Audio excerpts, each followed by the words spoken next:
Call them change makers. Call them rule breakers. We call them redefiners.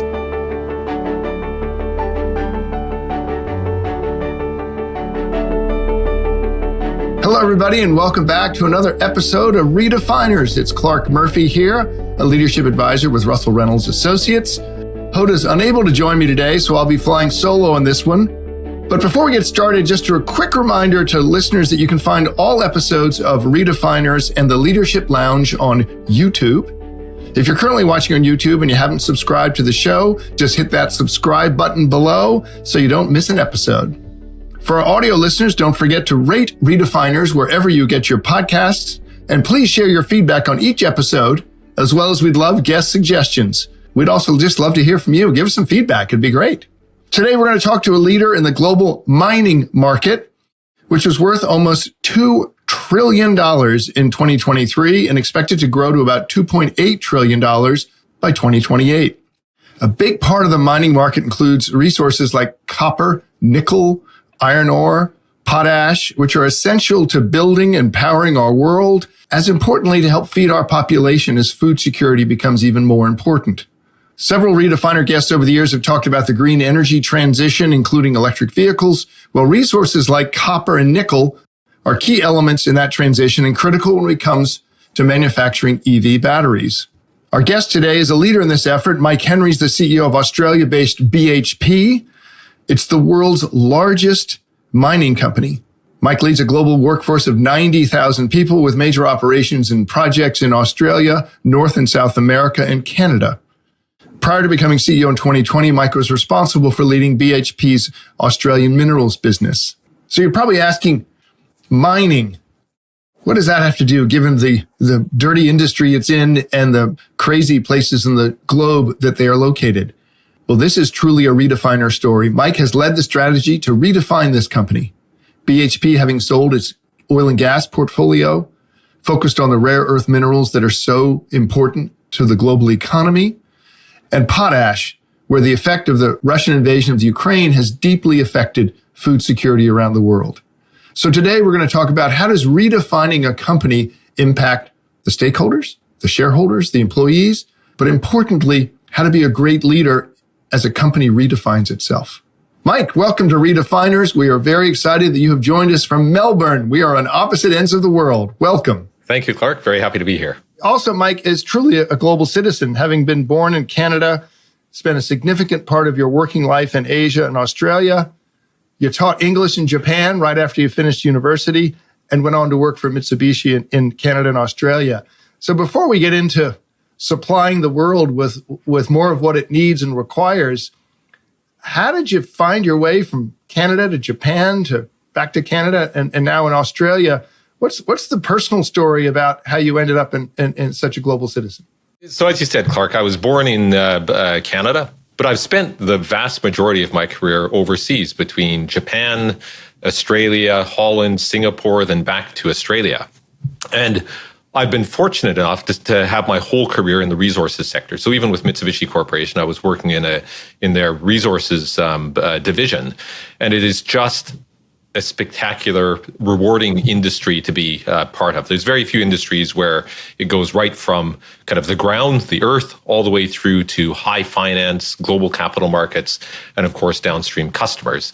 Now, how did that all play out? As with all these things, it's a little bit of a fortunate meeting of opportunity, timing, interest, and capability. As you said, I'd worked for a year teaching English just after university in Japan, and partly as a result of that, knew I wanted an international career. Mitsubishi, very well known and respected company in Japan. I was fortunate enough to get a job with them in the resources division. That took me on to Japan, ultimately down to Australia here, worked in a joint venture with BHP, and then moved across to BHP back in 2003, and just had this very rewarding career with this global company, where I've worked across commercial, technical, operational, and then was given this great opportunity to lead the company back in 2020. And your industry, as you look at operations in Brazil, Canada, Australia, everywhere, is it a requirement to be a global citizen? Has everyone worked around the world like you have? I think it's a distinctive advantage, and certainly the CEOs in recent memory have all had global experience. If in order to understand how the world works, to be able to work with a workforce that's spread over all of those jurisdictions, to be able to work with policymakers to understand their concerns around the world, having global experience, being able to work cross-culturally, I think is a distinctive advantage and a need for anybody stepping into this role. I've always been fascinated by your industry because people look at bankers and consultants and say global, right? But they're usually in London, Berlin, New York, San Francisco. The auto industry, in my mind, and the auto supply industry, and the mining industry, I mean, we're in places that no one has ever been. And it takes a long time to get to them from Berlin or Melbourne or Toronto or someplace else. What's it like also as a veteran to have been in these mines around the world where it's an extra half day or day to get to your job? Sometimes it is very difficult to get to some of these areas, but it's one of the most rewarding parts of the job, Clarke, being out in these places where our existence can have such a positive benefit for local communities in terms of economic development, opportunity, being, out in the field with people on the tools or explorers in the field, is truly rewarding. And it's one of the things I enjoy most about my job. In March of 2020, I gave a speech at the business school in Melbourne and got a phone call that morning from my wife in New York saying, have you followed what's going on in that part of the world? You need to get yourself on an airplane and come home. I was headed to Singapore and then up to China. Needless to say, I did not make it to Singapore or to China. And so as I think about 2020, which was right when you became chief executive, I think, the other thing I think about is the bushfires in Australia and the impact that had, as did the fires a year later in Brazil in the Amazon, which had happened before. We were all sitting in our homes, thinking about our health and thinking about our environment. That's a heck of a challenging start to be CEO. What was it like in the beginning, the first year of you being a CEO in COVID and looking, down the continent of what was happening from the bushfire perspective, back to these local communities? As context for listeners, Clarke, I became CEO on January 1st, 2020.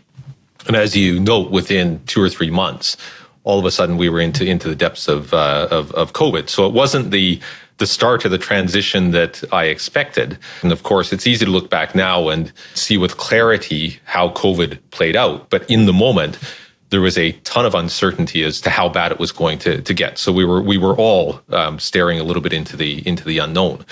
But I was very fortunate to have a board that was very supportive, experienced, had an experienced ex-CEO chair who was able to provide counsel and act as a thought partner in terms of how we would navigate through COVID. And I had an experienced team that I inherited who had strong values, deeply experienced around the world. And we were able to come together, really stepping up. Somehow we were able to navigate all of that uncertainty. And in fact, we became a safer, more productive company through that period. And some of the stories from that time are things that will live on in company lore. It was something like 100 or 150 train drivers over the course of a single weekend elected to move themselves and their families to Western Australia with the knowledge that borders within Australia were going to be shut down. Oh, right. And they moved across in order to keep the business running because they understood how essential the business was, not only to Australia, but to the world. And that's one of many stories that I look back on and think, yes, it was a tough time, but it was a time that allowed ourselves to reaffirm some of what BHP is about in terms of the values that we stand for, how people can come together to achieve great things. And if we trust one another and engage one another in the right way, we can navigate some very big challenges. Now that it's 5 years later, you might not have said this in the beginning, having worked with a lot of board of directors, there's always some level of concern for a first-time chief executive. And when will they face their first crisis? Well, yours came a little earlier and a little bit bigger in scale than most people. At any moment, did you think, oh my gosh, how am I going to get through this? Or who do I turn to help with the decision? Were there moments of you saying, I better call the chair, I better call the board, because I've never been in this before? Absolutely. Of course. They were circumstances not only I had not faced before, other experienced CEOs had not faced before. And frankly, my board and chair hadn't faced before either. But I knew that in the face of that uncertainty, drawing upon the collective wisdom and experience to help come up with better solutions and to align ourselves around the path that we were electing to take could only be a good thing. And the combination of that resource being available to me and the management team, and then being able to draw upon an experienced, very committed management team of the day, helped us to navigate COVID in a way that as I noted, left us in a place where we were safer, more productive, and where I think everybody across the organization was able to realize what we were capable of when faced with big challenges. When you look at the direction of the company in the last couple of years, a lot of M&A work, you talked about the portfolio realignment, balance sheet changes, et cetera. Was this a direction the company was going to take, or did COVID impact what direction you thought the company should go in strategically? So it's bang in line with the intent that we laid out as a management team and a board very early on. So we were clear that BHP is 140 years old, and one of the things that's allowed BHP to be successful over that period of time is that we've constantly reinvented ourselves to align with the big trends underway in the world around us. And looking at the drivers of ongoing population growth, ongoing economic growth, and rising living standards around the world, the continuing development of the economy in China, and then overlaid with the energy transition, that has certain big implications in terms of commodities that are going to be in greatest demand over the next 20 or 30 years. And so, broad brush, the intent around the portfolio was to de-weight in those commodities that have a greater downside risk over a 3 or 4 decade period, and upweight in those commodities that stand to benefit from some of the big mega trends underway in the world around us. And that meant us growing in copper, growing in potash, running our world-leading iron ore business even more productively, even more safely across BHP. And then ensuring that we had a steelmaking coal business that had only the best coals that stand to benefit from the steelmakers' efforts to decarbonize. That required us to spin out our oil and gas business, merge it with another company called Woodside here in Australia. In doing so, we protected value for shareholders and gave them choice. We've optimized our coal portfolio. We've triggered 2 big investments in potash in Canada. And we've acquired 2 copper opportunities, one here in Australia that's allowed us to create a new basin in South Australia when combining those assets with an existing copper business that BHP had.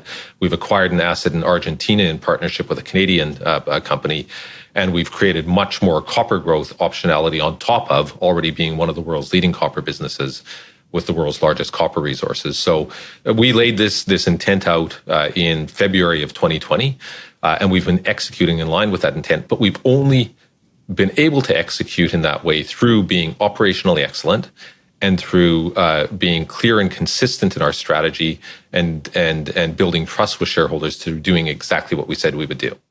The potash business, which you have made a number of acquisitions and investments, it is what fuels literally food growth in the world. And with Russia and Belarus being one of the biggest suppliers of potash, the war in the Ukraine has affected supply chains and the supply itself. How do you look at that? And did you do these deals as a result of the war or beforehand?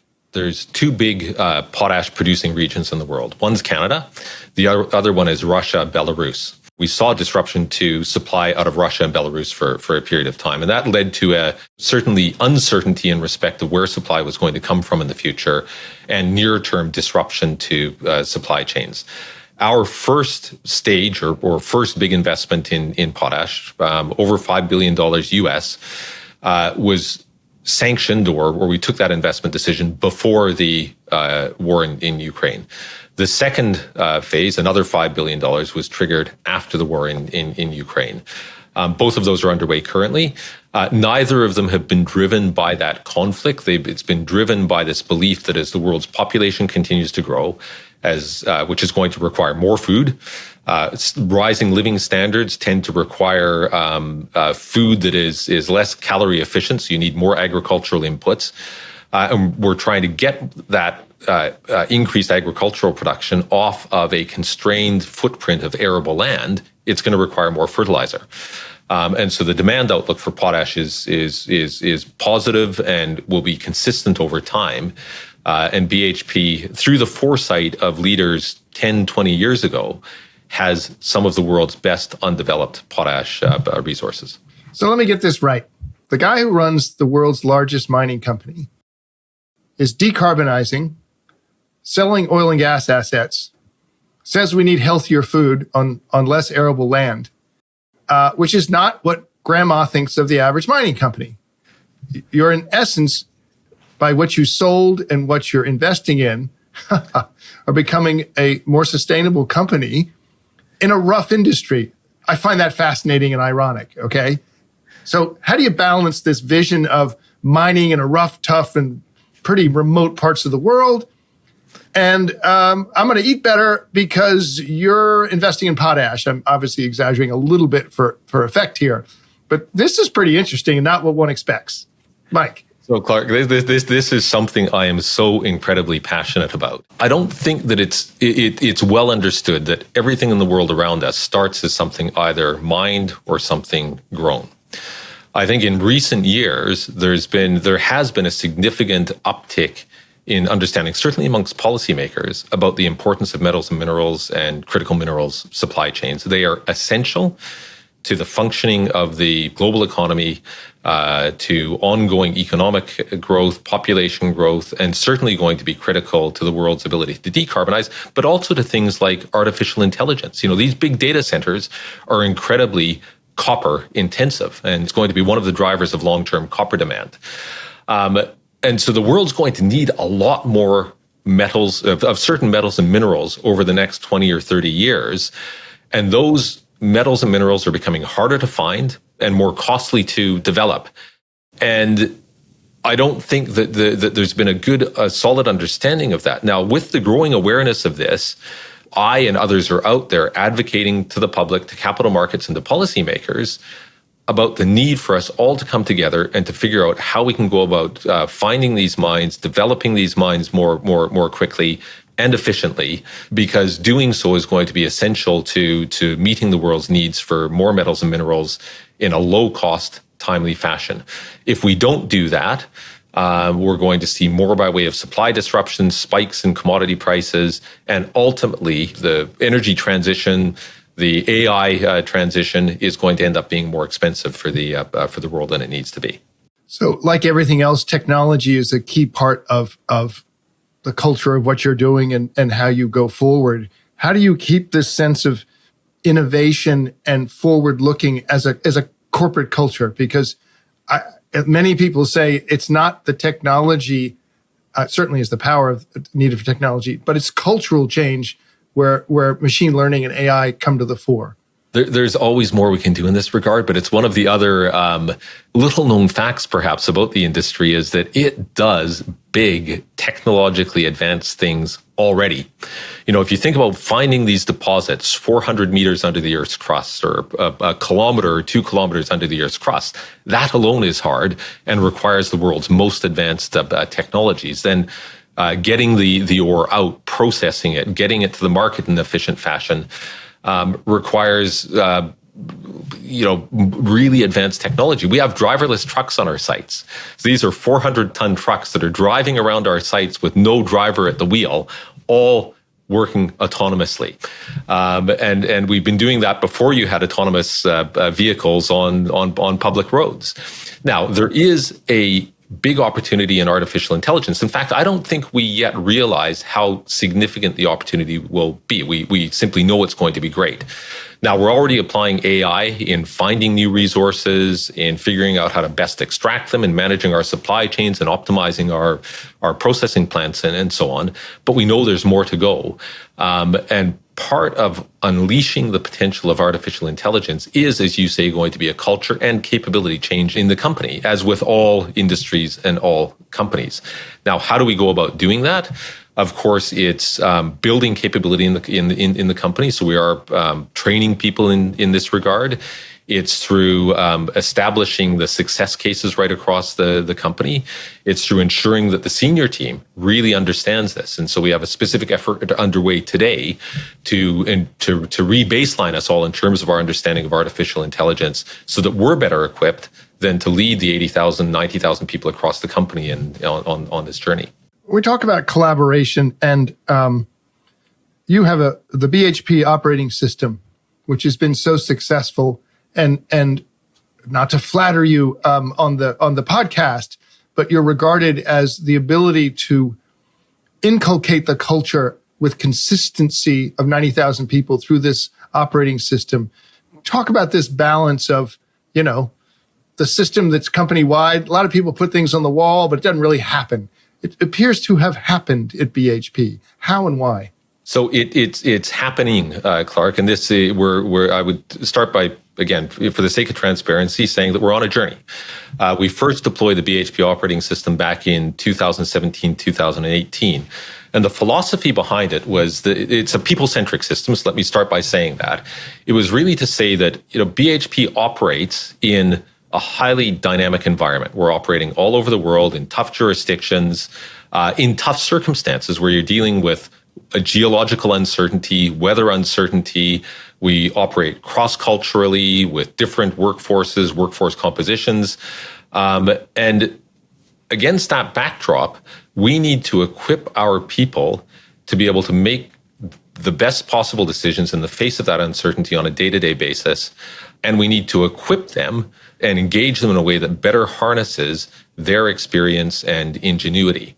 Leaders in BHP need to see themselves as being enablers of their teams, being coaches, of course, providing a degree of direction, but really moving away from a top-down command and control type culture to one where we're able to engage our people more effectively and to trust their ability to drive improvement in the business day in and day out. And, we spoke about COVID earlier. This was one of the great proof points through COVID was that given how quick the world around us was moving, we needed to trust people on the front line to make the right decisions. We made decisions more quickly. We were a safer business and we became a much more productive business. And I overlay that then with everything that we're trying to achieve through the BHP Operating System, which has a series of principles behind it and a series of practices that everybody gets trained around.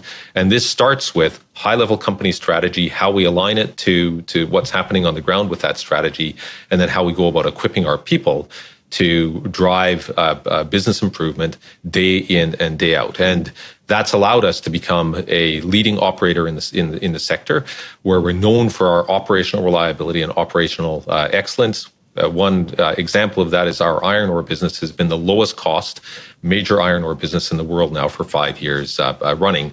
That helps us to build trust with shareholders, and it creates a greater foundation from which we're able to do the big things that we do as a business. And of course, it allows us to be more consistent over time as well, because with that embedded in the DNA, the very fabric of the company, we're less reliant upon individual leaders, and it will change over time. We lean towards successes and stories here. When was there some part of the operating system or the implementation you thought was going to be perfect and you went, whoa, got that wrong, let's pull back and redesign this? And that's why I said up front, Clarke, we're on a journey. And I'd love to be able to say that every part of BHP has progressed, at exactly the same pace on this. But that's not the case. Because this is a huge culture change and capability change, it's natural that there's going to be some parts of the organization that move more quickly than others. Now, what have we seen is when leaders really embrace the BHP operating system, and not just from an intellectual perspective, but from a emotional connection to what it is that we're trying to achieve by way of better engaging and enabling the front line of the business. That's where we see the implementation of the BHP operating system done most reliably and most quickly. I think where we've had instances where leaders may get it intellectually, but it's seen as an add-on to existing work rather than a way of working. Sometimes the headline metrics suggest that the implementation is going well, and we only find out a year or 2 or 3 down the road that actually it hasn't gone quite as well as we expected, and we start to see a regression in capability of the business. So this is something that we measure at every operation across BHP. We regularly assess how well the operating system is being implemented. And in a number of instances, we've seen that it stalls or it regresses, and we have to go back in and redeploy. And so, the real lesson for me is that one, culture change takes time. It requires a huge level of organizational commitment from senior leaders on down. And for something like the BHP operating system, it has to be both an intellectual and emotional commitment to it for it to be implemented effectively. You've talked several times about policymakers. And again, to say for the 1000th time, you're in a global business, multiple countries, multiple regions of the world. The politics of the world are complicated, to say the least. To say the least. How do you continue to make progress as countries maybe are becoming more nationalistic, less global, to understand this journey you all are on when being asked by the world with population growth, hopefully economic growth, cleaner growth, to be the company you want to be, but the policymakers might be more complicated in parts of the world? It's definitely become more uncertain and more complex in recent years. And we're an industry that has benefited from multiple decades of relatively free trade and an absence of industrial policy, which at times can serve to distort markets. The reality of the world that we live in today is, governments are needing to focus on, cost of living crisis globally. There's geopolitical concerns at play, and we've seen this resurgence of trade protectionism and industrial policy.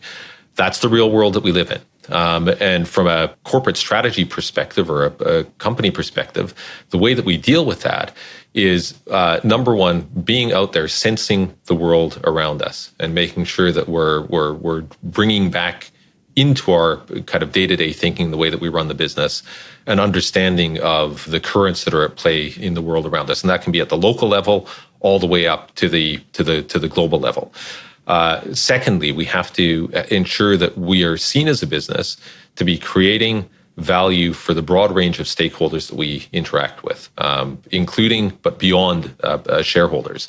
And so we've focused on having a very distinctive social value proposition. And thirdly, we need to be out there as leaders advocating for our industry and for sound policy. And so part of that is education. We spoke earlier about the lack of awareness in some quarters as to what mining is about and its essential nature.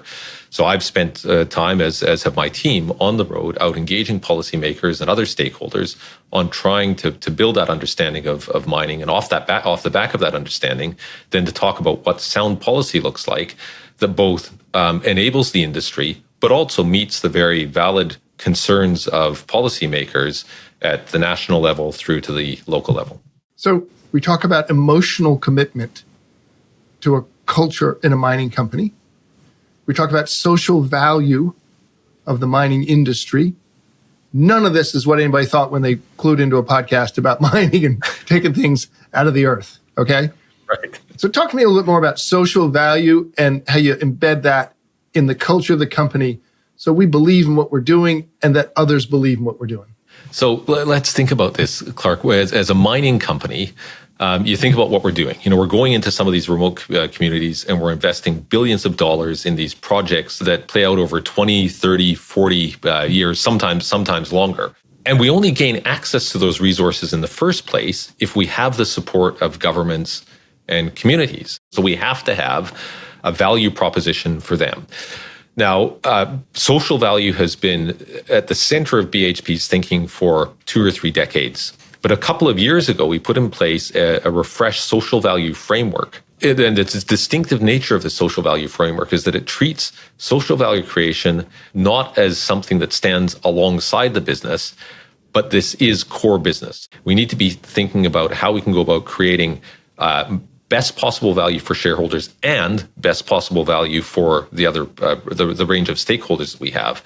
And in order to enable that, it needs to be something that is owned by all decision makers in the business. And so it's not about us sacrificing economics. It's about investing discretionary effort in ensuring that we can maximize our economic outcomes, but at the same time, ensure that we're supporting, in this case, local stakeholders by way of local businesses, oftentimes Indigenous businesses or First Nations businesses, so that they benefit from our existence as well. And that's got to be an endless campaign because there are skeptics out there. There are people, protesters. There's everything. So you got to tell the story again and again and be authentic in seeing the results, right? We do. So it is endless. And that's why it's important that it's part of core business. But the other point I would note is that in many instances, we're increasingly engaging in co-creation or co-design of outcomes such that we build trust with stakeholders and they feel that they've had a say in the way that outcomes are pursued. And one example of this would be we have a coal mine in New South Wales that is reaching, within 5 years from now, will reach the end of its economic life. In deciding how we go about the process of closing that mine and transitioning it, given the reliance of the local community on the mine, given the fact that we've got 2,000 workers, many businesses serving that mine, we announced early on the intended closure, and then we pulled together a process by which we can co-create the approach to closure and the approach to transition with local stakeholders. And that served to build a lot of trust. It's also served to better inform some of our thinking and how we go about this. And at the end of the day, it's going to create better outcomes for the range of stakeholders that currently depend on that mine, because they'll be able to have their say in the process. We often ask if in your career there's been a redefining or defining moment of you as a leader. Do you have a redefining moment? I've been asked this before, and it's hard to boil it down to one. I have been super fortunate over the course of my career in terms of the leaders that I've worked with. And by that, I mean I've worked with some very big thinkers, with people who've had a lot of aspiration, and who've demonstrated a huge degree of trust in me as a leader and have been willing to trust the direction that I was setting. And so I wouldn't boil it down to one point. I would boil it down to one factor, which is that the trust that I recognize that has been placed in me over time is something that I've sought to demonstrate as a leader as well, because I know the power of it. So you're playing it forward, that those who trusted you, you're going to put trust in others. Exactly. Yes. We talk about innovation in every organization. You have a corporate venture capital arm, so that you're seeing what's emerging, what's happening.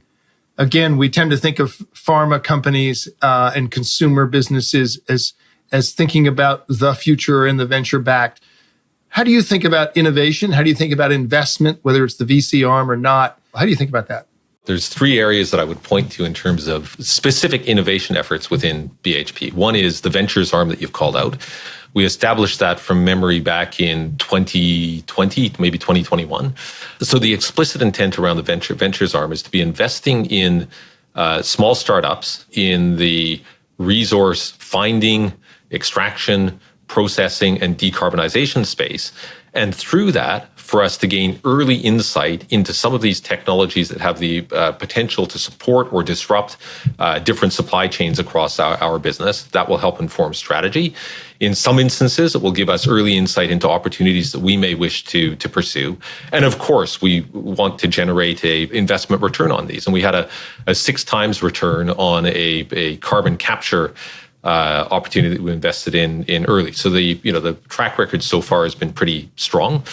In addition to that, we borrowed a concept out of pharma to apply in minerals exploration. So we have an exploration accelerator called Explore, where we engage with 200 plus companies annually. They pitch their ideas to us. We select 10. We've been doing that for a few years now, where we provide them with some funding and capability building to enable them to pursue their concepts. And again, this gives us greater insight into what's happening in the world around us in the very early stages of exploration. And then finally, we have an innovation arm within the company that's investing time and effort directly in technologies that may enable the business and in a disruptive way over the long term. Now, in pursuing all of these, there's the direct benefit that we derive from them, But it's also been part of us trying to stimulate a culture of innovation, excitement around what lies ahead, and passion for innovation right across BHP, not just in the people working in those three parts of the company. Your third point, innovation inside the company to disrupt the elephant dancing versus the startup. Do you find one is a greater accelerator of change for you as a culture versus the other? The reality is there's benefit to having your innovation efforts a little bit standalone from the mainstream. And I do think we've made progress on embedding innovation through the fingertips of the organization. When you've got people who are dedicated to pursuing some of these out there ideas, who are unleashed a little bit and trusted and supported by management, either within the company or because they stand outside the company, you do then tend to see an acceleration. The challenge for us then is how do we go about stimulating more of that right throughout the company, but also how do we go about taking some of these ideas when they've reached a certain stage and rolling them back into the company, because I think sometimes they can get stalled on implementation even if they're good ideas. And this is an area that we continue to work on, and I think where we've made great progress. When I combine that then with the BHP Operating System and its focus on business improvement, the potential to be unlocked here is quite significant. The boyfriend of my daughter is a geological engineer, works in a mine in Montana, and I called him this morning and said, what am I supposed to ask Mike Henry? Talk mining to me, okay? Right. And he's in a hurry. He wants to go. He may not stay at BHP or somewhere else for a long term. What's your advice to the emerging young employee hoping to be an executive about risk versus reward, staying with it versus pushing outside? How do you look at a career for someone today? I want BHP to be a company where people are able to take risks, to push the boundaries, and have a rewarding career with the company. It would be a shame if people believed that they needed to move across companies in order to get those opportunities and to do exciting things.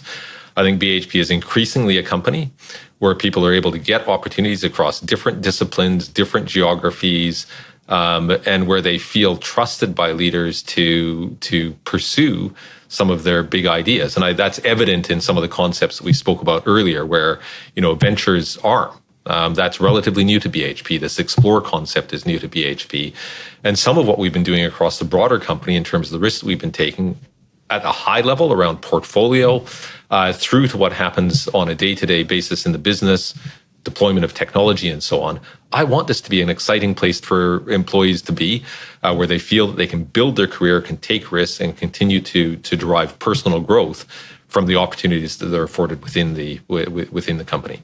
Mike, we end the podcast every time with a series of rapid fire questions. You just answer right with what's on the top of your mind instantly. Okay, first question. You've lived all over the world. Where in the world would you choose to live if you can live anywhere personally? It doesn't matter where you're working. Where would you live? Oh, tough question. So Melbourne is a great city, one of the world's great cities, but my family, my partner are back in Canada. And so some point in the distant future when I like to hang up the boots, that's probably where I end up. You're managing operations all over the world. You travel nonstop.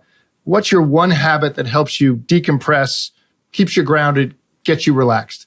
Exercise. And so these jobs are tough jobs. You spend a good amount of your time on the road.